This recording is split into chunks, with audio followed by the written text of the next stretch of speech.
to another edition of Benched. As you can see, my co-host Alan Maldonado, he's out on assignment. I can't tell you if he's on a movie set. He may be in an arena. He could have been over at the Intuit Dome scouting the Detroit Pistons. But we're going to get into the game tonight. A bounce-back win by the Los Angeles Lakers. They beat the Sacramento Kings 125-101. And really coming off a terrible no-show on Christmas Day. I don't want to get into that game. I don't want to break it down. It was a no-show. I'd have to redo my Christmas list and give all the Lakers coal because from start to finish, it was just a disaster. JJ Redick definitely showed us in the postgame that he wasn't pleased, and he said some of the players didn't care. Some of them didn't make the right choices. And that Saturday practice after a Friday off was going to be very uncomfortable. I attended that practice. Obviously, we weren't allowed into the practice. We went in with about 5 minutes remaining. And much to our surprise, I don't know how uncomfortable it was in terms of physicality. And I think that's what everybody thought he meant. But I think JJ Redick meant more it was going to be uncomfortable to watch the film, to have a team meeting, to be able to talk things out. Because everybody knows sometimes the truth can be very uncomfortable.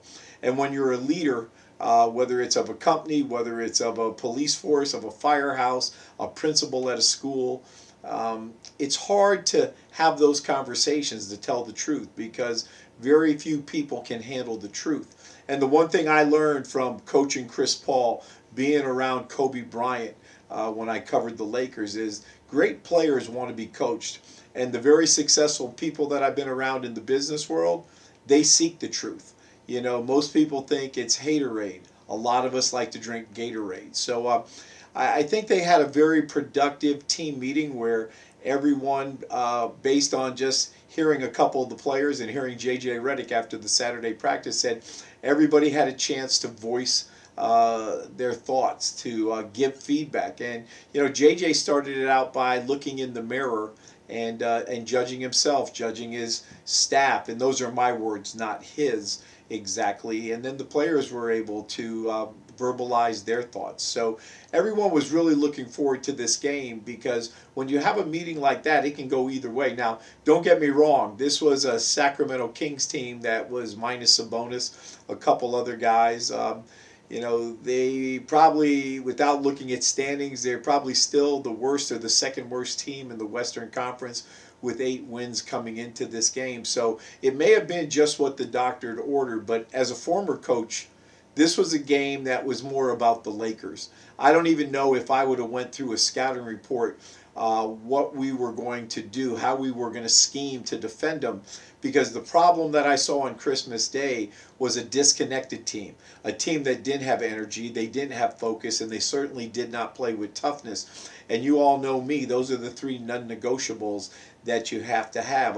JJ Redick mentioned that, you know, there were 2 words on the board, execution, and I can't remember that second one that he had, maybe effort, on the blackboard or the whiteboard going into that game. So we saw neither of those 2. But in this game tonight, the 101-125 win, I saw a connected team. Number one, it was a feel-good win. Sometimes you have to get a win to get those 3 blowout losses, get that taste out of your mouth. And it was really the first game where I graded them out at about 43 to 44 minutes of the total 48 minutes that they played good basketball. And again, they weren't playing Oklahoma City. It wasn't against Denver. You know, it wasn't against Minnesota for that matter. It was a team that anybody can beat anybody on a given night, and no matter what the record is, you have to play the game. But it was the first time that I can remember in a long time, maybe the first time all season, that they won all 4 quarters. So that was a good sign. I mentioned earlier they broke a 3-game losing streak where, you know, they were beat pretty good in all 3 of those games. And, you know, I thought from the very start they came out with pace. They came out with a little bit of energy. I thought in that first quarter they moved the ball around. They just looked reconnected. And I know sometimes people, they can't really digest when you say connected. disconnected. There's such a thing that we call slippage, and they definitely had some defensive slippage. I thought they had very good communication throughout that game. They tied a season high 14 steals, so you've got to have energy. And when you look at steals, sometimes you think it's just me taking it from you. But a lot of steals come off deflections. A lot of steals come when your teammate is pressing up and they're tracing the basketball. They're taking away eye vision. They're taking away space to make those passes, where a pivot now has to be involved, or a half a second to fake a pass to make a pass. So I thought that was something that I really liked. And then the third quarter has not been good for the Los Angeles Lakers, but tonight it was a different story. In that third quarter, I think they came out, it was a 13-2 start. And I just liked the proactivity from the defense. That created much easy offense. And when you can get up and down the floor and you can score easy baskets, it takes so much pressure off that half-court grind. It was the first double-digit win since November 30th. So again, as I talk about a feel-good win, this definitely made the Lakers feel good. It was the second best points allowed. When you think back against the Milwaukee Bucks, the Lakers allowed 95 points.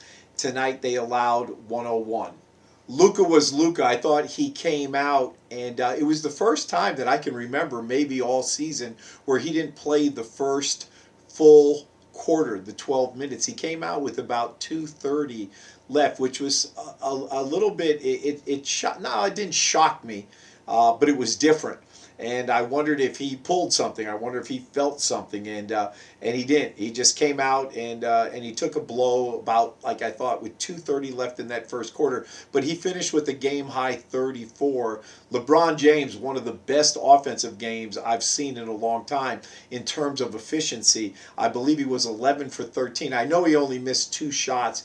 He had 24 points, and I just thought he was just moving up and down the floor, and he played with vigor. He played with a little bit more energy on Christmas Day. And again, it wasn't just LeBron, it was the entire team. I just didn't think they were playing like they were on the national scene. Everybody in America, and for that matter, all over the world, watching that game, the Lakers on Christmas Day. You talk about a showcase.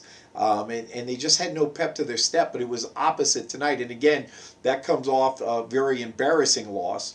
And then having that team meeting where everyone was able to voice their thoughts, from the players and the coaches, to LeBron James coming out. And, I always say you can never beat Father Time, but I'll tell you one thing, LeBron James, he's in there. He's in that last round or two, and he's battling back, because what he did tonight in transition, getting up and down the floor, being able to get to his spots, getting easy baskets, stepping right into threes, reading the defense, to have 24 points and to do it so efficiently just speaks to the greatness. And really, it sounds a little funny, but this was his last game ever as a 40-year-old, because he'll be turning 41. I believe the day that they play the Pistons. If I don't have a calendar in front of me, but he's close. His birthday's coming up this week. The other person, well, let's talk before we get to Nick Smith Jr. Rui had a great game with 12 points, 8 and had 11. LaRavia had 11. He came in. Really impacted the game. I love his physicality. He does so many things that you can't chart on a stat sheet. But Nick Smith, he was able to get the nod. I think everybody was a little bit surprised. They thought JJ was going to juggle that starting lineup, and make some big changes. But really, it was just Marcus Smart coming in for Austin Reeves, which was no different than the last time when AR missed a couple games and Marcus got put in. So everybody just sort of moved up a ring on the ladder. But Nick Smith, to me, was phenomenal. You talk about a bucket. And it seemed like every time he shot the ball, he wasn't going to miss. And he got downhill. He was aggressive. On his jump shots, you could tell right away he was squared, had his palms to the passer. And he just found a rhythm. And Sacramento was never able to take him out of the rhythm. They were never able to be disruptive on him. And it really just showed to prove that, guys that don't get any run, he's sitting there on the bench and he wants to be in there just as much as any one of the 5 starters. but when your number's called, you got to get in. So, I like the guys at the health club, or down at the beach that think, well, I'm as good as that guy sitting on the bench. No, you're not. Nick Smith was phenomenal. The bench came in with great energy, and he definitely was my star and my surprise of the game because he proved that he belongs. He proved to the coaching staff, and maybe just as importantly, if not more, to his teammates, that he can come in and do those things. And they weren't surprised because they see that every day at practice. But again, I thought they shared the ball. I thought they moved the ball. Rui got at least 9 or 10 shots. And again, that's just off the top of my head as I was watching the game, keeping track. But we've talked about, when Allen has been here, we've talked about games where he had 1 shot. We talked about the next game where he had 2 shots. And the thing about Rui is he's just so professional as a basketball player, but he's so professional as a human being where, he didn't bitch, he didn't complain, he didn't have a sour puss on his face. It's just he at one point, I think in a press conference that I was at, he said, I knew what I signed up for. He knew he'd be with 2 superstars that monopolize the ball and that are great at what they do. I mean, Luka's the NBA's leading scorer, up there around 34 point something points. So, that's a good teammate. That shows you have character. But, tonight they looked for him, and you could feel it as the game was going on. They weren't force-feeding because force-feeding never works. But they were just moving the ball, and I've always said this, when you move the basketball, it's always going to find the open man. And the Lakers did that tonight. With the Lakers now breaking that 3-game losing streak, they get to start a winning streak. It was, again, a great win versus a not-so-great team, but sometimes a win cures everything, and they were able to take what they worked on in practice. JJ talked about clarity, role clarity, defensive principles clarity, building on the basics and the fundamentals, offensive organization. So those were things that we did see in this game tonight, and again, it was a fix-it win. Sometimes Alan and I, we talk about a scheduled loss. Maybe this was a scheduled win. And again, I'll repeat, it may have been just what the doctor ordered. But it's going to be different on Tuesday night. When you think of the Detroit Pistons, right now they have the best record in the East, which to me is the biggest surprise in the NBA. You could throw in there the Spurs are another surprise because I didn't think they would be this good, especially with Wemby in and out. And then another surprise is how bad the Clippers are. So those would be my 3 teams that have really surprised me. But Detroit, definitely at the top of the list. Because, when you look at them, they're young, they're energetic. They have the best record in the East, as I just said. But to me, it's all about Cade Cunningham. He's slowly but surely becoming a superstar. He's second in the NBA in assists. He's 12th in scoring. He's 5th in triple doubles, and that's a mouthful. And I just think he plays the right way. He knows one speed, and it's called game speed.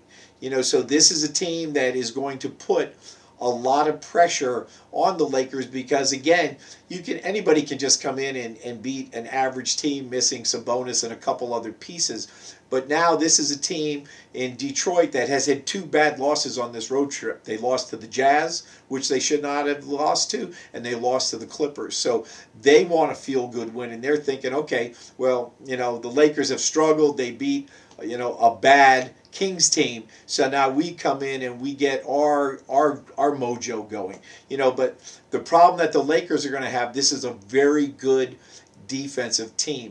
This is a Detroit Piston team that is going to be a handful for the Los Angeles Lakers. They're second in the NBA in defensive field goal percentage, which means they really guard, and they trail the Oklahoma City Thunder, which is the best defensive team I've seen a year ago and this year.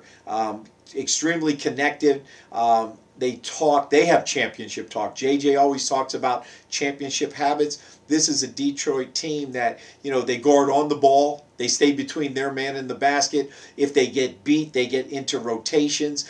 They're very proactive. When the ball is moving on the dribble, they're talking and their feet are moving. When the ball is moving on the pass, they move on the flight of the pass. And then they're also very good at forcing turnovers. They're the 3rd best team in the NBA of turning people over and being being able to create easy offense. So the Lakers will have their hand filled. What I've said before is they've got to limit their turnovers, which they're getting better and better at as they become more familiar with each other. At 20-10, you've got 30 games in the book. So we really can't use that as an excuse anymore, but they've gotten better from having those, when they were in that losing streak, they're turning it over 19 times, 20 times, high double-digit numbers. So they're doing a good job, but they're going to really have to take care of the ball, and then they're going to have to do a really good job at blocking out all the fundamentals that JJ Redick has talked about. So we'll see if the Lakers can continue to build on the fundamentals. Are they going to be able to share the basketball? But most importantly, against Detroit, can they hit first and come out with that energy, focus, and toughness? This has been a quick hitter tonight. As I said, I'm missing my partner, Alan Maldonado. He's out there. And like I said, I can't tell you if he's on a movie set or he was scouting the Detroit Pistons. But I miss you, Alan. I love all the people. Make sure you subscribe to Benched. I'm not going to bench anyone tonight because it was a win. And winning cures everything. There's a great taste in my mouth because I've got a couple people I want to bench. But I'll get to them when I got Alan back in the pilot seat. I'm missing you, Alan. Get back safe, and we'll see you next week.